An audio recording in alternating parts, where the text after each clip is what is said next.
Robotid on kogunenud Tallinna Tehnikaülikoolis juba 13 aastat. Viimasel korral astusid areenile 196 robotit. Võimed pandi proovile 9 põhivõistlusel. Mootoritest võtsid viimast ning algoritme arendasid ligi 500 ehitajat. Põnevatele heitlustele olid tunnistajaks pea 12 000 pealtvaatajat. Sellel korral tulevad nad tagasi veelgi tugevamatena, võimsamatena ja kiirematena. Novembri lõpus on oodata põnevaid lahinguid, õpetlikke töötube, kaasaarvaid seminare, tänapäevast tipptehnikat ja palju muud põnevat. Robotid astuvad võitlusareenile 12 erineval alal. Jalgpallirobotid näitavad imelist tehnikat, jõu panevad maksma kindlameelsed sumorobotid, joonejärgijad kihutavad haardumise piiril. Rallirobotid kulutavad rehve ja väldivad takistusi ringrajal. Labürindist otsivad pääseteed robothiired ning hädalistele tulevad tormisel merel appi päästerobotid. Uus ajastu on algamas. Robotexil kohtuvad innovatsioon, tehnoloogia ning kõrged sihid.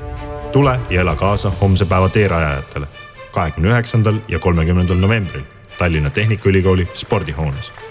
Robotex 2014, where brains and metal meet.